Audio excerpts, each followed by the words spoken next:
Okay, so I guess we'll start, and today we have the pleasure to welcome Sebastian Galtier. Sebastian is a well-known expert on turbulence in general, and especially turbulence in the solar wind.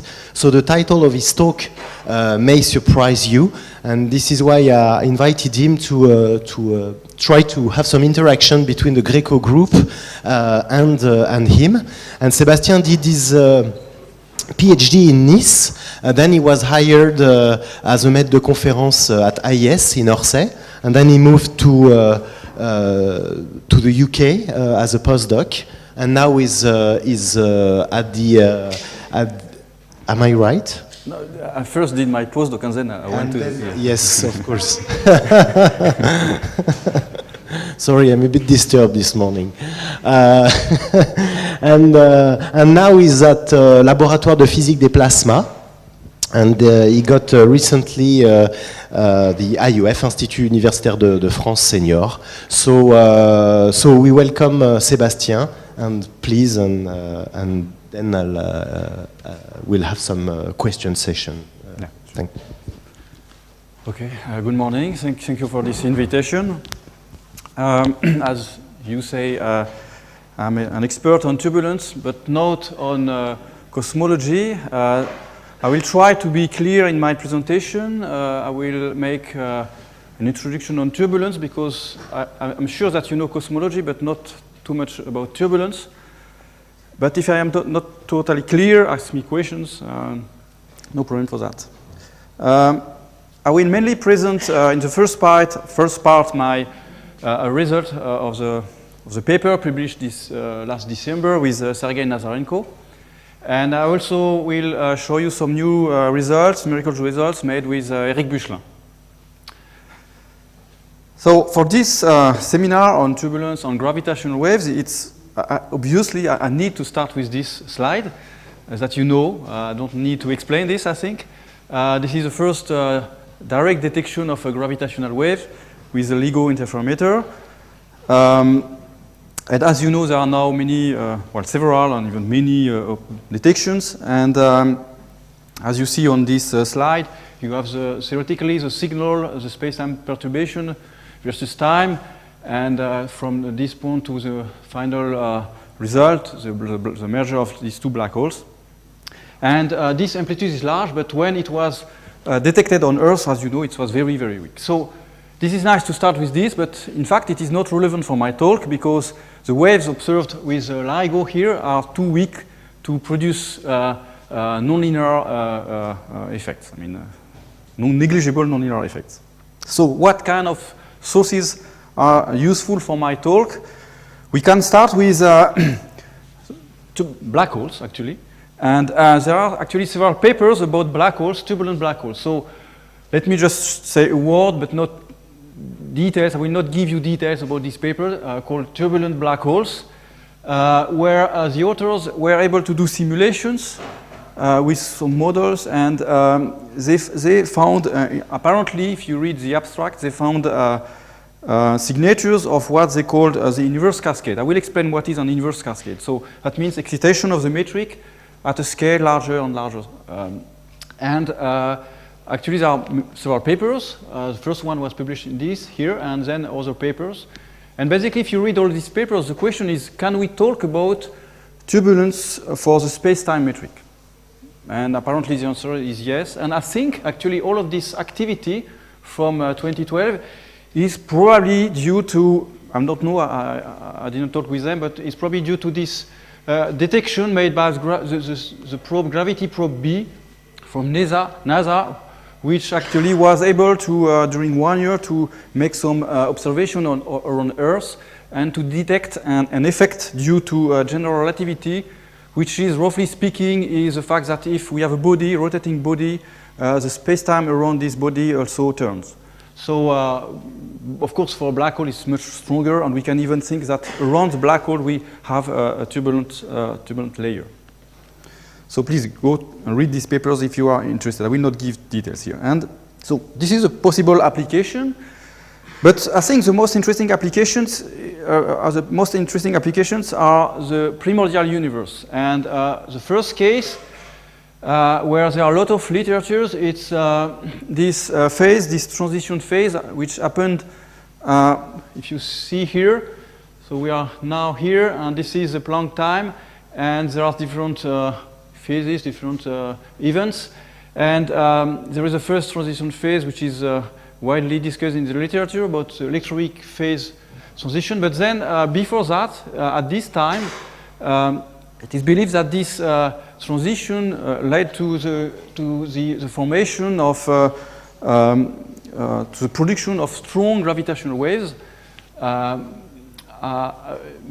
as a result of the collisions of vacuum bubbles produced during this phase transition. Again, I will not give details, but just for what I'm going to tell you, it's important to define this H. H is not small, and for me, H will be, this is a metric, so I will consider the Minkowski metric plus perturbation, and H will be a measure of this perturbation.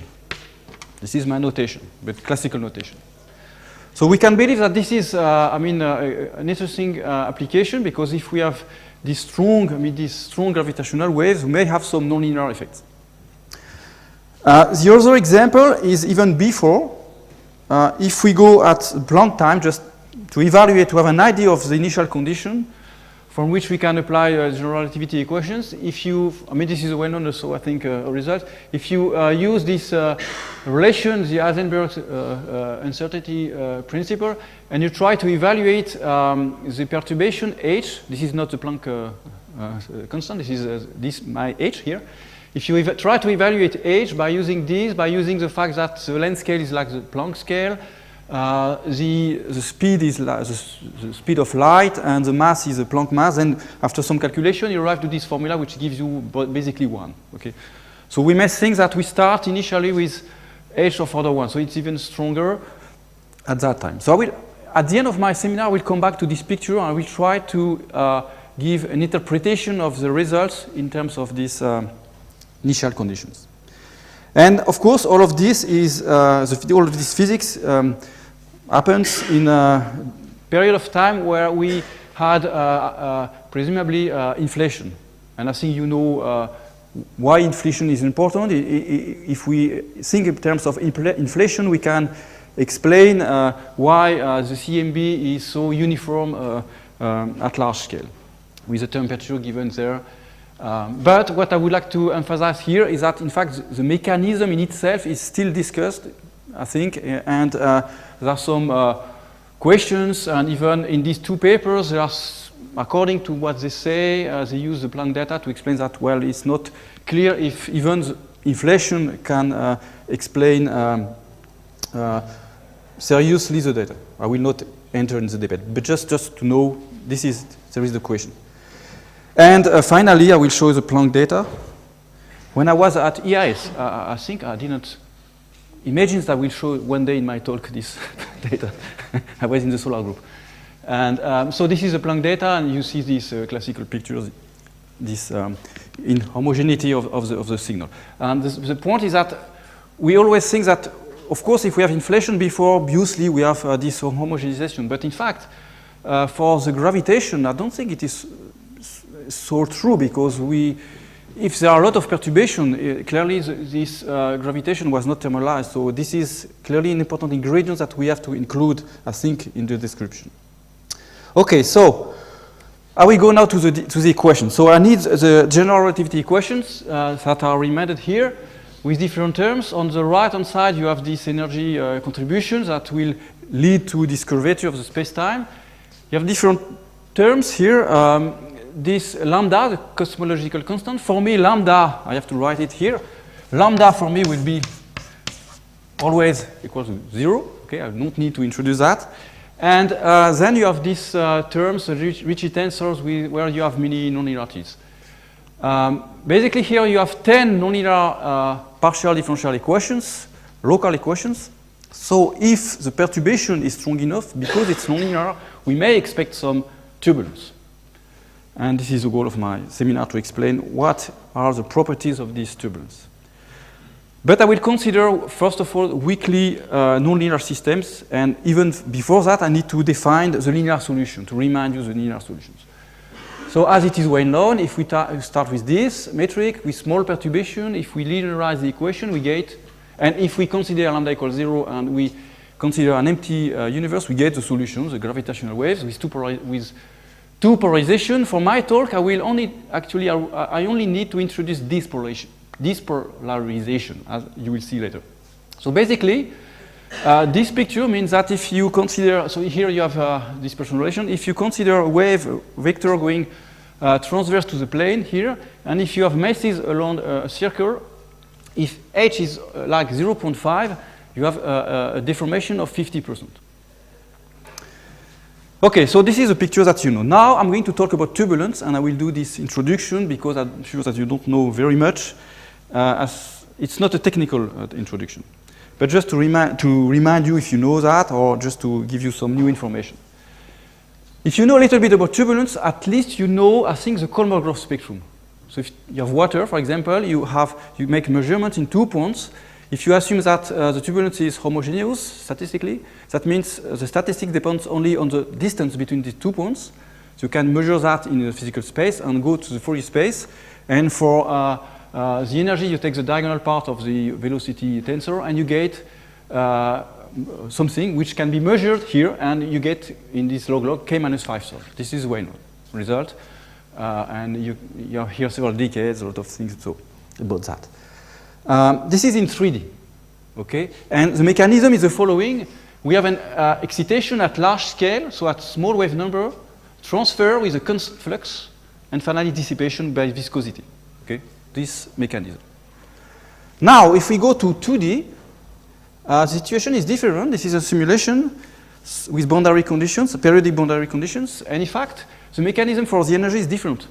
If we excite at large scale, at small scale, sorry, so large scale, we have an inverse cascade, excitation of the velocity at larger scales, and finally, we may have some dissipation like friction because of the boundary condition.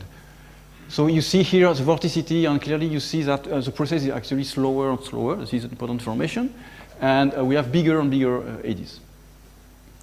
So this is strong turbulence or eddy turbulence. It's a classical picture. Now I'm going to talk about another regime of turbulence called wave turbulence. So turbulence produced by waves, especially by weak waves.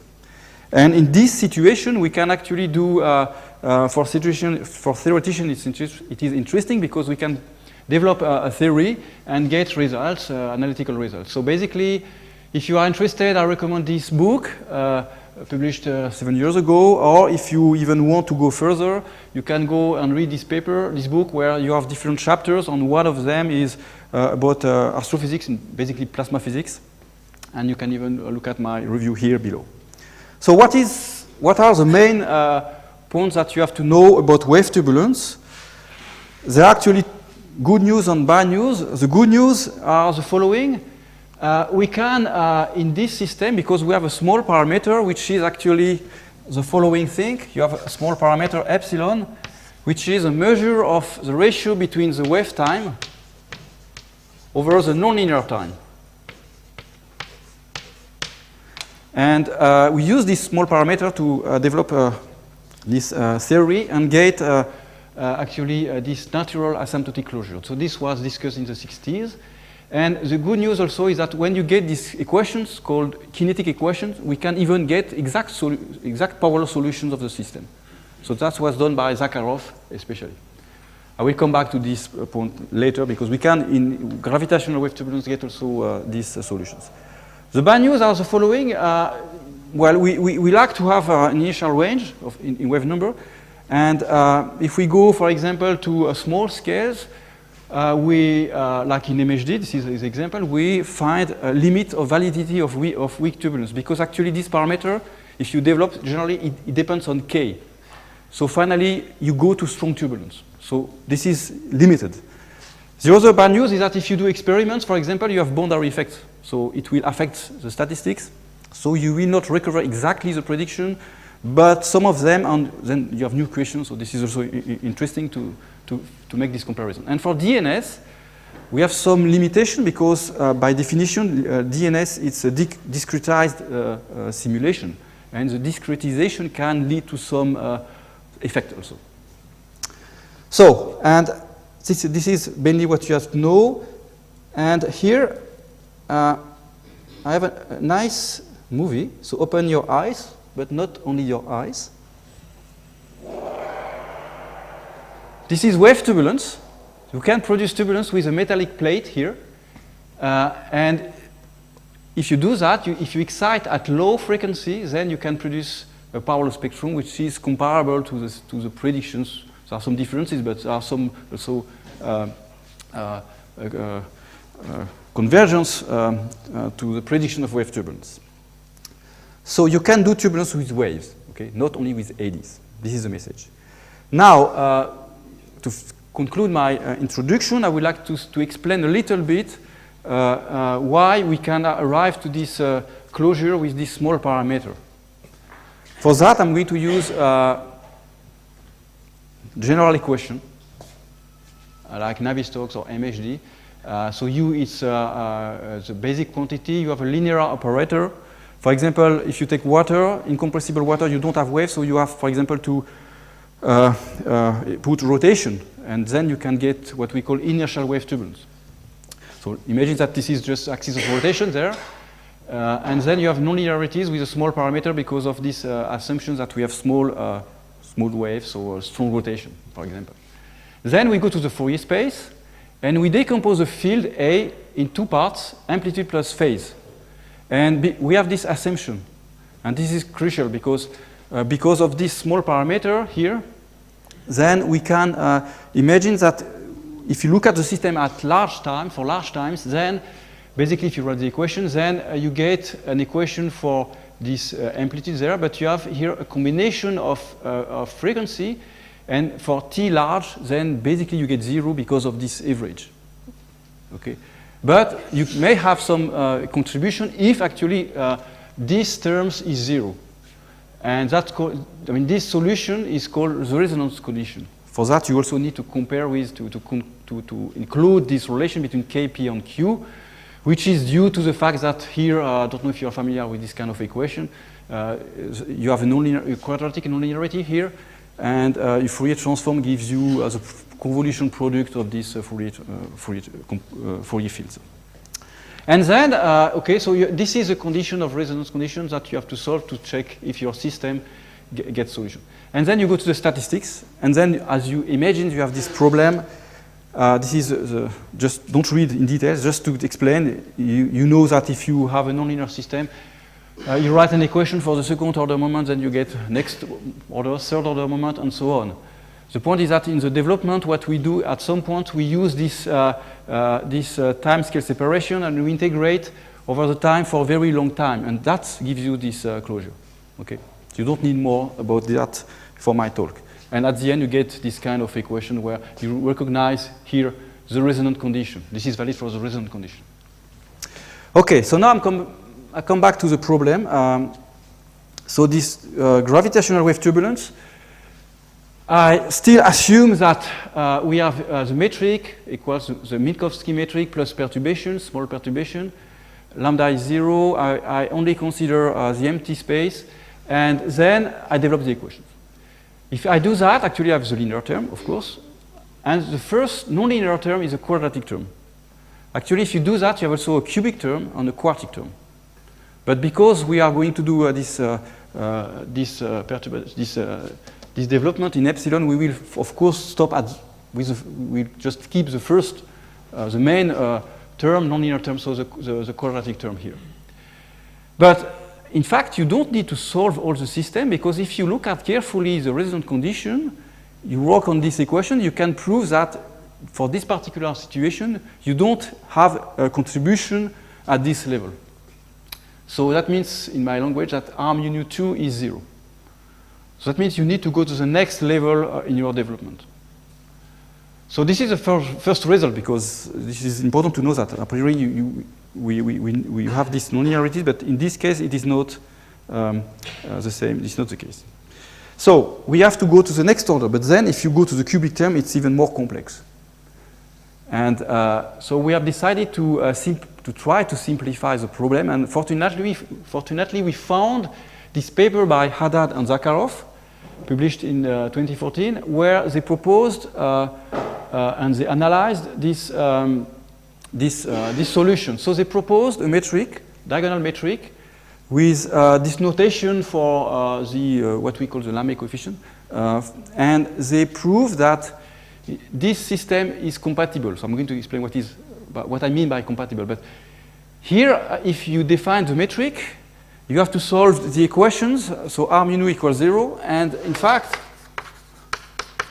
this gives you 10 equations. But here there is an assumption that the z derivative is 0.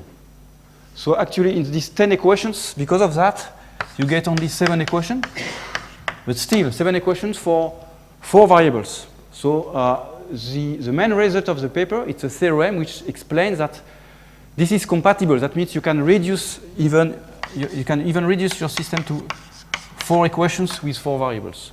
So I will not give details, but this is the main result of the paper. So we have decided to use this metric, this notation, and they also found, by using the action here, they also found the Lagrangian in terms of these variables, alpha, beta, gamma, and lambda.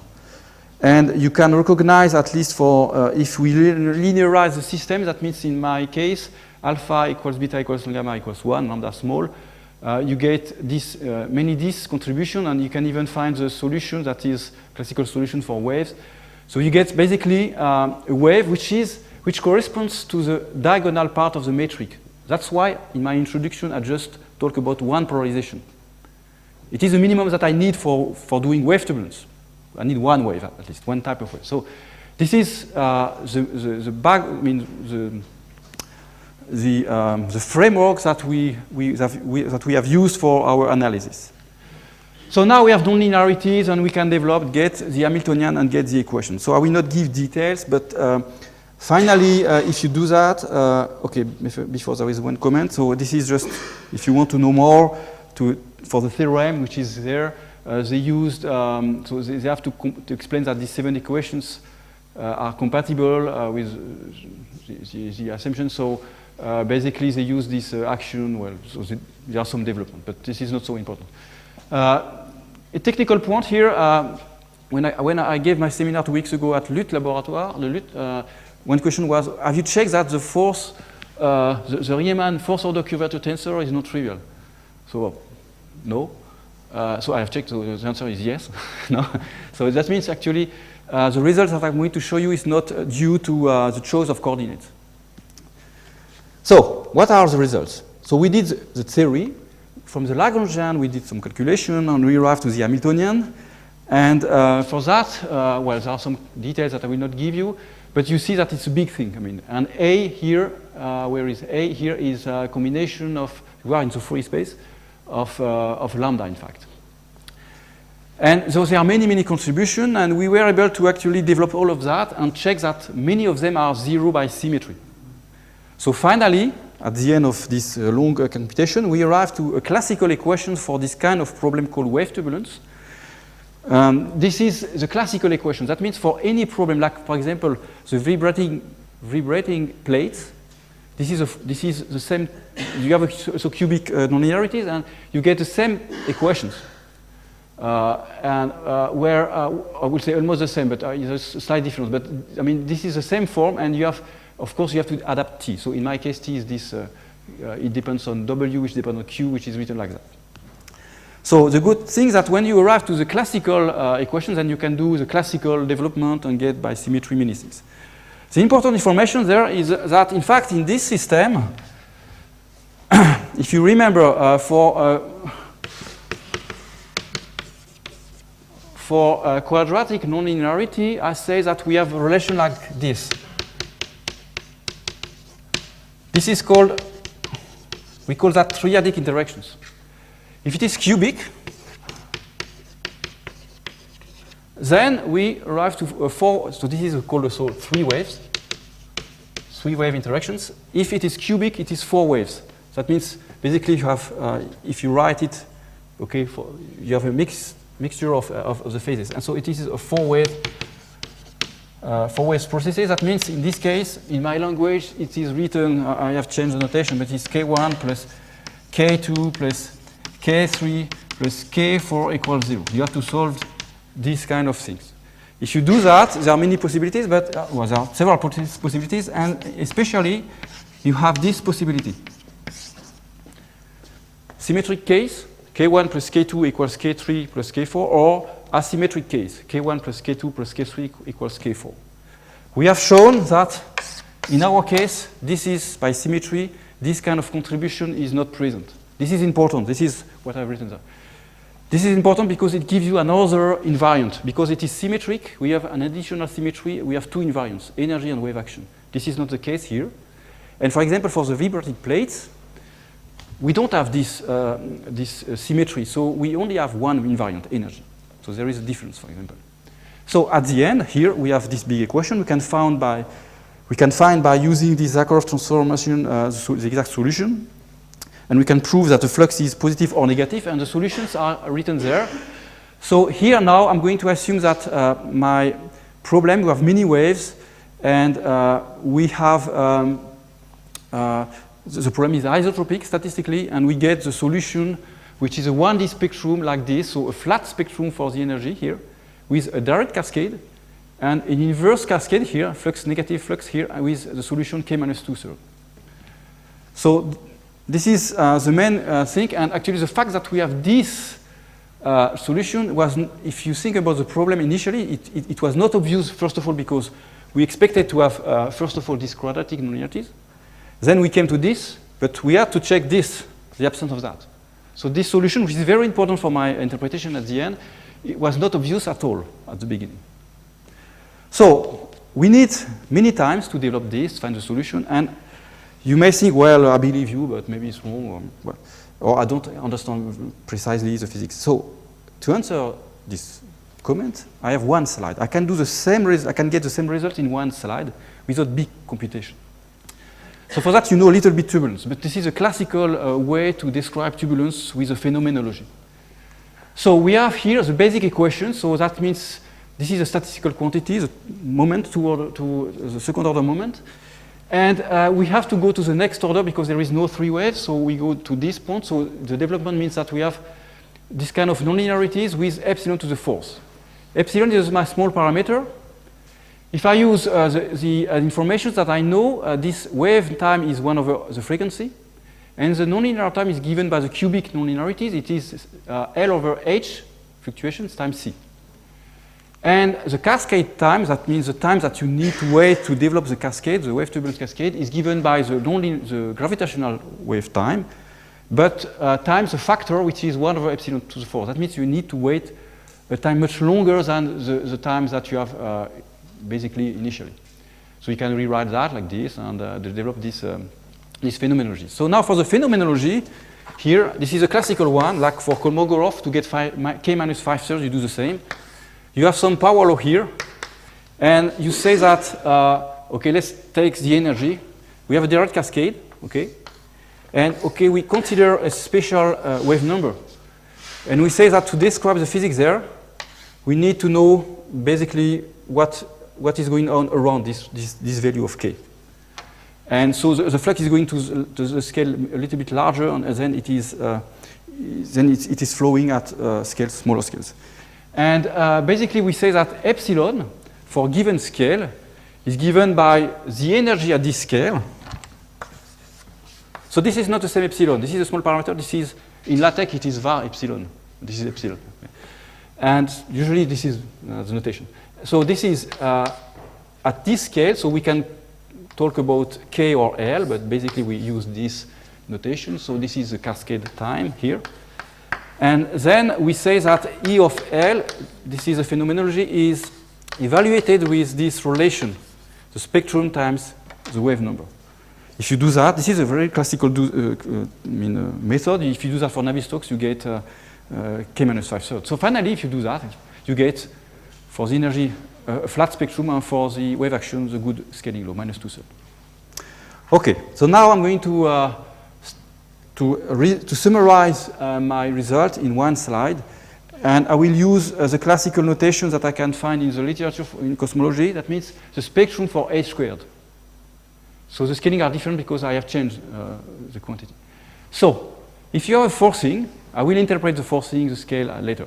If you have a forcing at scale kf, then we expect from the wave turbulence analytical results that we have first of all a direct cascade with k minus 2 in this notation, and an inverse cascade in k minus 5/3. This is the assumption here for this, this regime, and there are actually two boundaries. The first one is the Planck scale. So general relativity is not applicable. If we think in terms of primordial universe, we cannot go at scale too much smaller scale because we don't know. And at large scale, it is, we have also another boundary which is linked to the comment that I made at the beginning. That means at some points at Ks, let's call that Ks, we arrive to the strong turbulence regime. Okay. So we have a window of scales where we have wave turbulence. For this part, this is very interesting to note that we have an inverse cascade, which is an explosive inverse cascade. Mathematically, that means if you integrate this integral for the wave action, it's a finite quantity. So you expect that you go from Kf, in principle, from Kf to k equals 0 in a finite time. Of course, you are limited in Ks, but that means it is really a very fast process. This is important for the final interpretation. And last point is that if we can try then, so this is basically the result of the paper published this winter, but now we are thinking about what we can say after this wave turbulence regime. And actually, if we use our knowledge, which is mainly based on phenomenology, we can use what we call the critical balance. So basically, you start with this system. When we go from that scale to that scale, this linear term will grow, and then at some point it will be equal to the non-linear term. And the critical balance means that we have a scale-by-scale balance between these two time scales. If you do that, you get this solution k minus 1. So we may think that we continue there the inverse cascade because it is triggered by this wave turbulence, and then we go to larger and large scales. What does it mean for the primordial universe? I will try to answer or to give an interpretation at the end of my seminar. The point is that if h is of order 1, I have said that in my assumption we are in this situation. That means we still may think the metric as the Minkowski plus perturbation, which is a finite perturbation. So then the question is about the stability, and I will not answer this question, but there are several papers, well-known book here and another paper which is not published yet, I think, by mathematicians, where they talk about the stability of the Minkowski space against, for a family of solutions against a perturbation. So it seems that it is relevant to talk about this at larger scale. So now I will talk about this part because it is very interesting to try to quantify the speed of the inverse cascade. And I will show you numerical simulations. So obviously we would like to do that for the general relativity equations, but this is a project, but this is difficult. So the first step is to do simulations of the wave turbulence equation, but still we can do that, but it is big. So what we have decided is to assume that, which is a kind of classical thing, we are going to assume that we have a local, strongly local interactions. That means your kinetic equations can be described by a very simple nonlinear diffusion equation. So this is built here in this case by using the phenomenology of gravitational waves. So the time scales, this solution, we can prove that they satisfy the solutions that I have shown just before. And then we can do computation and try to measure, to quantify the speed of the inverse cascade. Generally, it's not possible to derive it rigorously. There are two exceptions. One of them, I know this because it's for MHD. I did it with Eric Büchler in 2010. And there is another example which is nonlinear optics, where we can do that in 2D.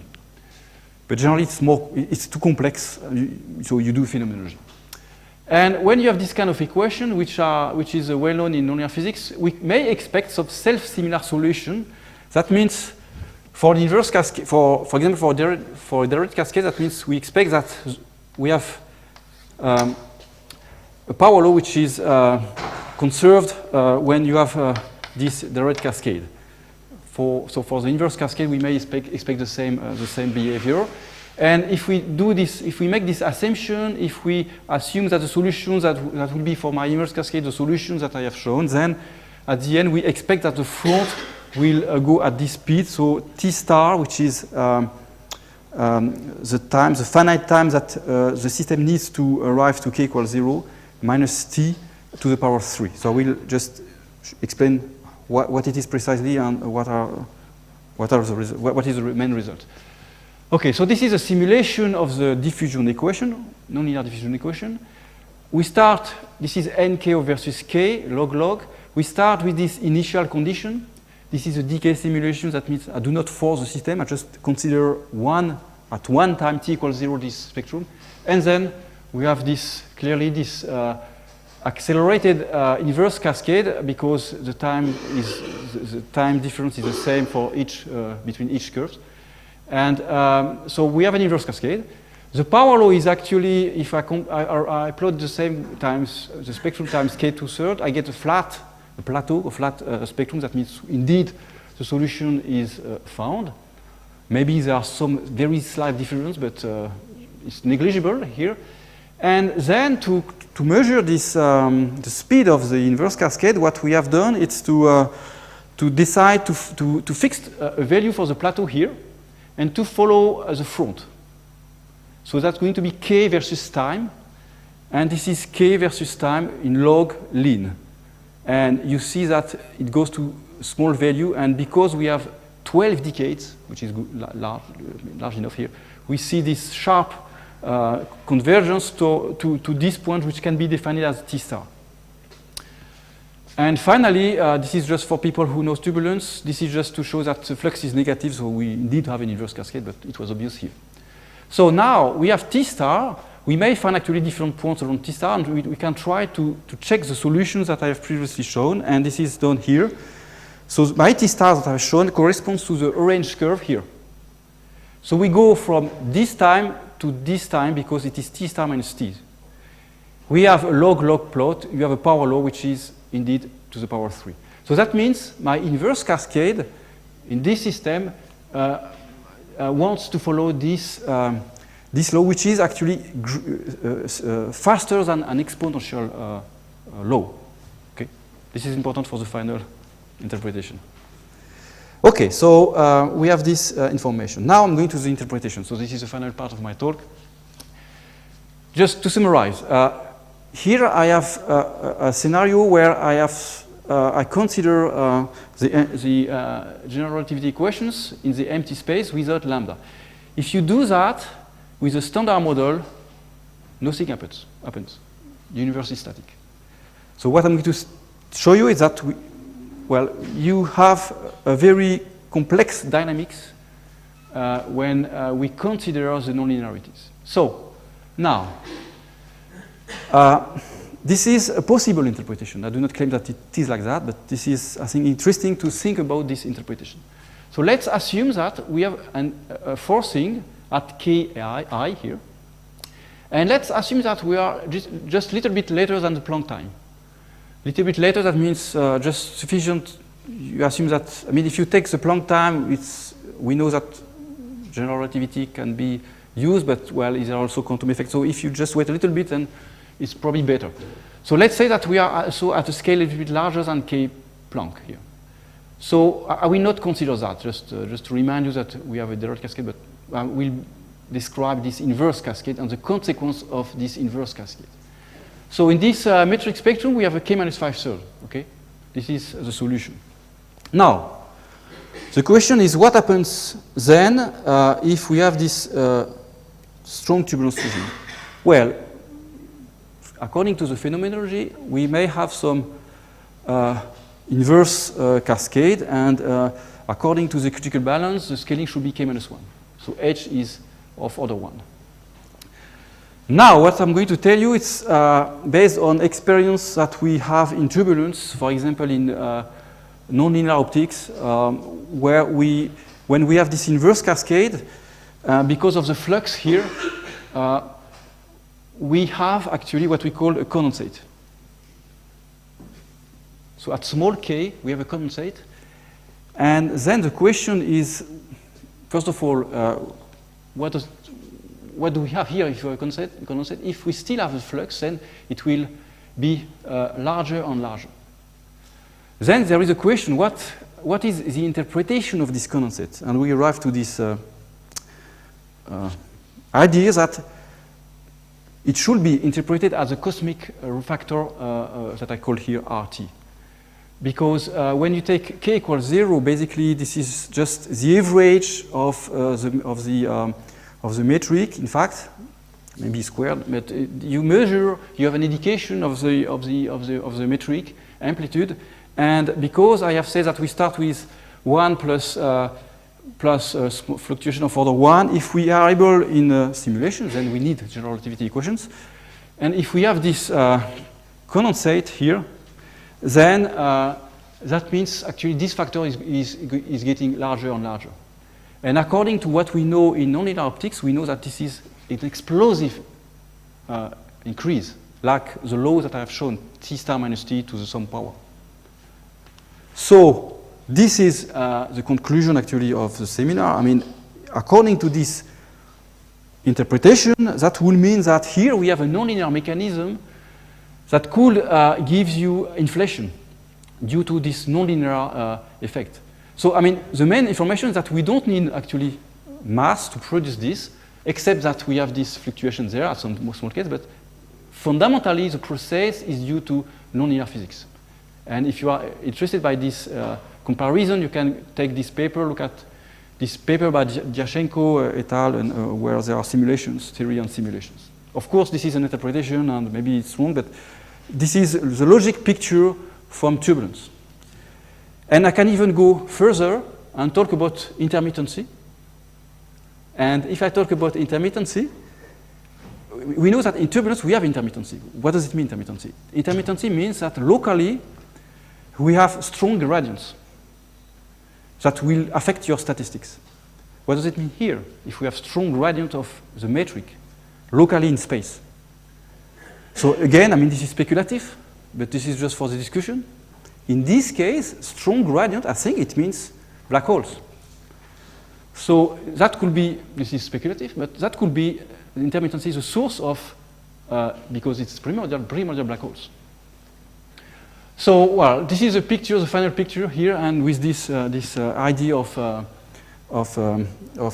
expansion explained by nonlinearities. I think it is interesting because, of course, there are some assumptions, but in fact, there is no tuned parameters like if you use the inflation model, like currently based on particle physics, there are some assumptions, and it's not clear that it is true. And here, there is no tuning parameters, except, of course, we assume an excitation, and we need to define the amplitude and so on, but this is not strong assumptions, I think. So this is a summary of what we have done. This is kind of interpretation, possible interpretation, and at the end, I think the important information, important message is, can we perform numerical simulations of space-time turbulence?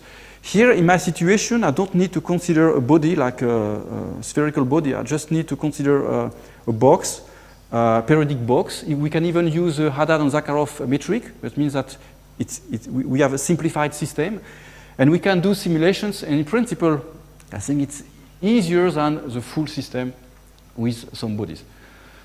Well, I talked to people in LUT, Observatoire de Meudon, and they were excited by this possibility because, in principle, it can be done. And then we can measure the universe cascade and try to start this nonlinear analysis. Okay, so this is the end of my talk. I have maybe one additional slide because, well, maybe for the questions. If you Thank you, Sébastien.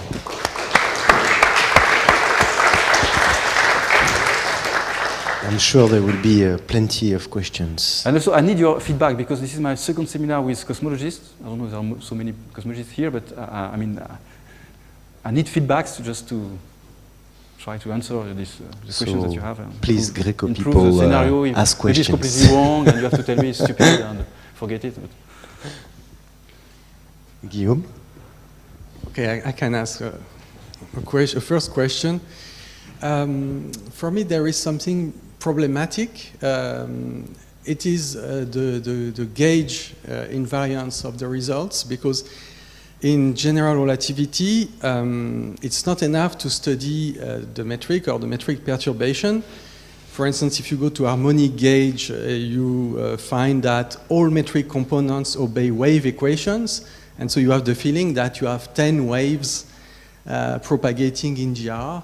Or you have non-locality effects if you go to ADM gauge, for instance, but those effects actually are pure gauge effects. They can be eliminated by proper transformation, and it's quite difficult actually to capture observable effects. So I was wondering if you had thought about that. Yes, because the question was asked when I was in Lutz, okay. And Eric Bourguignon told me you have to measure. So this is I made this comment. You have to measure the Riemann fourth order tensor. Check that it is non-trivial. So I did it many times. Finally, I found that it is non-trivial. So I don't know if it is an answer to your question, but apparently he told me that if you do that, and if you measure also this constant, which is also an invariant, the name is Krashman. Okay, and again, it's non-trivial. You have many terms, and so I think it is, but you have to tell me you are a specialist. But this is what we can discuss later. I think it's the first step. First step. Okay, so the first step is positive. Other questions? Maybe just a comment again. If it will be just a gauge effect, don't you think that the phenomenology, I mean, so that means if you change, you can get anything as a result. But if you do the phenomenology of turbulence, it works perfectly. Phenomenology just, you play with numbers. And this is, I think, a good indication that we are not completely wrong.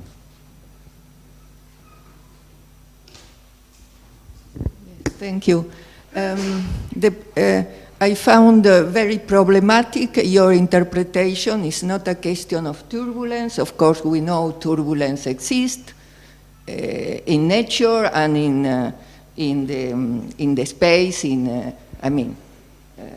astrophysics, realistic astrophysics. The early universe, however, is also a matter in which you have quantum fluctuations, not only at the Planck scale. I mean, in the early universe, the true early universe, you have semi-classical gravity. In particular, inflation, it could be that by the mechanism of 3 waves or 4 waves interaction, you generate a superposition of nonlinearities, but the cosmic microwave background need to be tested, I mean, with all what we know about, and inflation provide that and many other things which can be checked. Now, your situation is highly idealistic. Yes. And please, in your title, Space-Time Spectrum of the Early Universe, you can make comparison or some other more cautious or more prudent title, because and the question is that there is no, because the speaker asked for feedbacks, which are important. The question is, you need to put once cosmological constant or which is equivalent in the early universe some way, energy density, and then you have a pressure, and you don't have an empty space in the early universe. Yeah. In the other way, in the other regime in which you have the condensate, of course, we know today that there is it could be a graviton condensate. Okay, but we need a source which is not. Let's so my answer one question after one. Yes, this is an ideal situation, but this is the first time that we have here some predictions by using only the nonlinear, I think, the nonlinearities of gravitational waves and turbulence, and you get this. So the question now is, what can we do with this? we can just say, okay, this is stupid, don't forget it. I don't think so. I mean, this is interesting to have all this physics. And for the title, you say this, well, of course, we need to include matter. Actually, we may, this could be seen as also the effect of matter. But the point is that when you say we need to talk about inflation, but the inflation that you mention is based on what you... Yeah, but the inflation that you mention is also, I think, the basic mechanism, I think it is criticized. I mean, from particle physics. So, well, I mean, this is just means that if we think that it doesn't work, I don't know. Don't take inflation. You get this. Independent of all the other scenarios, you need to acknowledge that this, you cannot go too further about this without taking into account what the early universe needs, and it's a density, energy density, and then you have, of course, from them you have a pressure, and then you cannot just, of course, you can study models. Okay. Yeah, but this is your point of view. My point of view is that, according to this, you cannot use only what you say without turbulence. This is the same argument, I guess. So I think we need both, for sure, but you cannot do that in physics in general. You cannot solve, I mean, when you want to find some analytical result, some strong result, of course, you just take just one effect and you try to get what you can say about this effect. I think here, if the nonlinearities are not negligible, you cannot just forget this nonlinear mechanism here. This is the same argument. I can just reverse your argument. Is there another Finally, question? I have one comment that I didn't say about this condensation. That means expansion. That expansion means dilution also. And dilution, that means we have here a global decay. So there is, as long as we have this inverse cascade, this flux, that will be possible to consider this mechanism. But then at some point this flux will stop. So inflation will lead to dilution, and this mechanism will stop by itself. Let's move to the next question, please. At the very beginning, you said that you are considering an empty universe. Okay. Now, if you consider completely an empty universe with lambda equals 0, without any, with trivial initial conditions, then you simply obtain nothing. I mean, your curvature would be 0 and your metric would be 0. Therefore, you have to, you didn't mention how did you obtain a non-trivial solution for the equations, with which type of initial conditions have you used, and so on. Yeah, so if I come back to the equation, it's like for Navier-Stokes. When we do turbulence, we need a forcing. So we put, for Navier-Stokes, I mean for fluid equations, when we want to study turbulence, we need to add a new term which is called a forcing. So in this case, by using this mechanism, that means in my equation here, I need a forcing, which is localized in scale, here. And then I try to evaluate the effect of this forcing to the nonlinear dynamics. So to answer your question, that means here I assume that there is something that forced my system, obviously. But I just want to say that usually in turbulence, and Mitava here, you can confirm, when we try to understand the physics, analytically, we know that we have a forcing at some scale, but we just work on that initial range here, and we just look at the nonlinear effects. And how your solution depends on the force. How your solution depends on the force that you consider this forcing at the initial. The time scale will depend on that. I mean, here I need to define the value of h on the scale, and there is a time scale in my system that will depend on actually the time scale is a combination of epsilon and the gravitational time. That will depend on the initial condition. So you will get, for some condition, I have made some evaluations that are not given there, but you can get, if you take h like 0.1 and 10 times the Planck's length, you get something like 10 to minus 39 seconds. You can get numbers. You can even evaluate here zeta. So I have a value for that. I didn't give you that. But I don't know what I can do with that for the moment, so I don't want to show you that, because I think it can give you some constraint of the physics at large scale if you know this, which is given by the initial condition. Can you say a bit something about the physical interpretation of the forcing in the primordial universe? Well, in my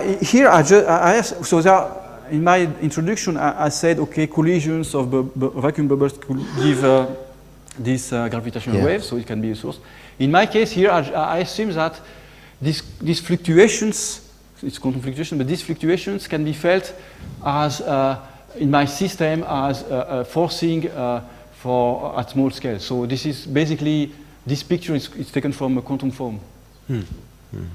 Again, well, maybe, I don't know, but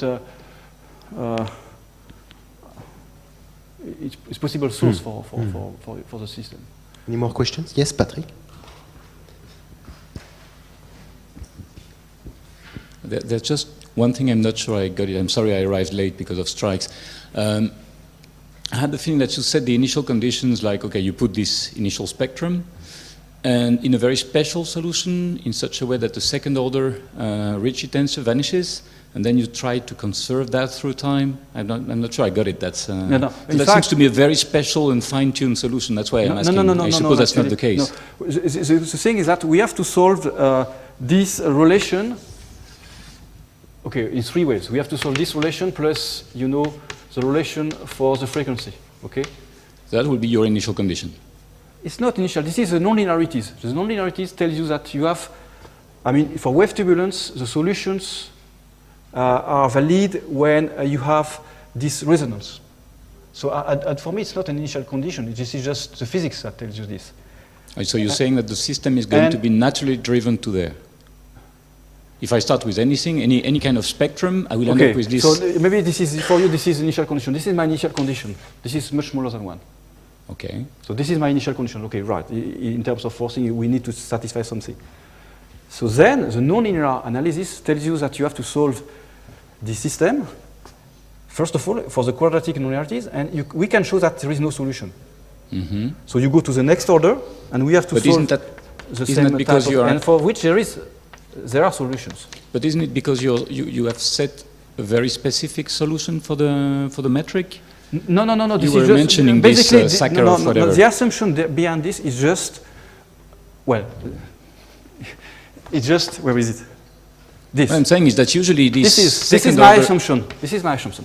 Sure, but what I'm saying is that usually, as far as I know, I'm not an expert in gravitational waves, but I have the feeling that the second order Ricci tensor is not necessarily 0, and in order for it to be 0, it needs to be it implies very specific conditions. So that's one thing. Yeah. The second thing is that then you will inverse cascade all the way to k equals 0. So k equals 0 means infinite wavelength. Mm-hmm. That sounds to me like a little bit non-causal.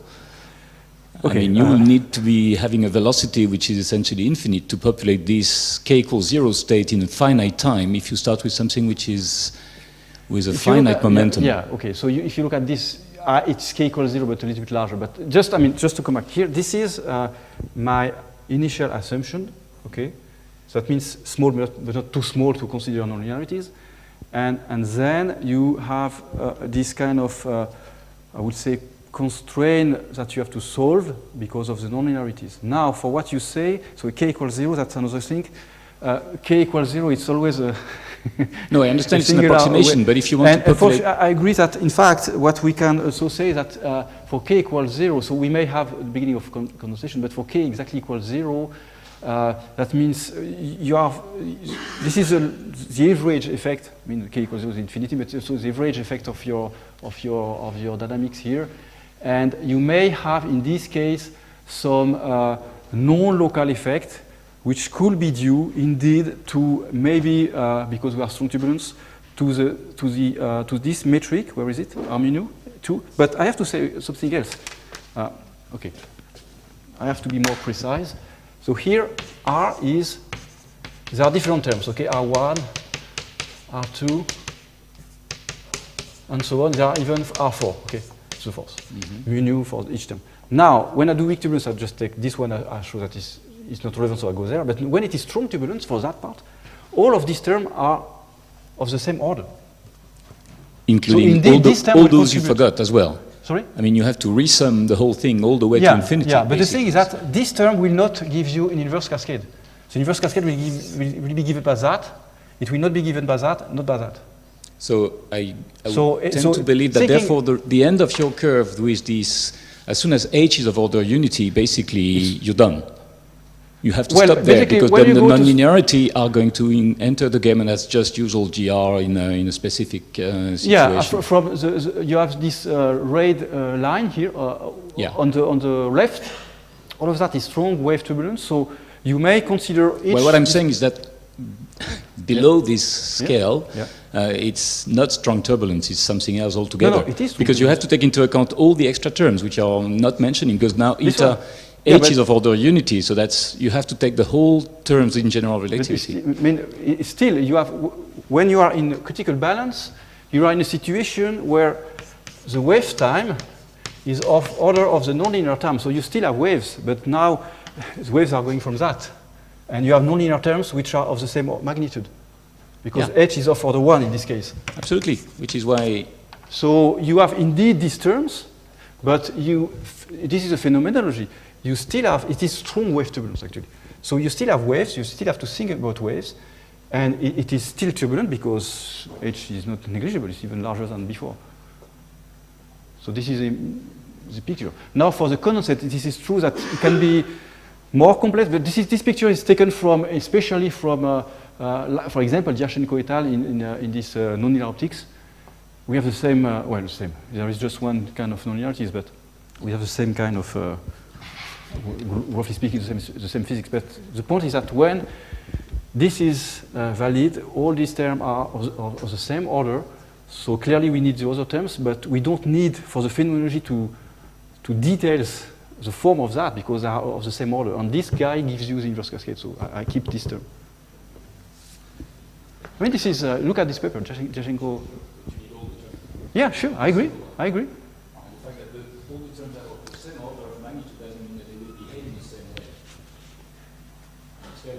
Okay, let's. Yeah, looks like it's going to be interesting discussions over lunch or later.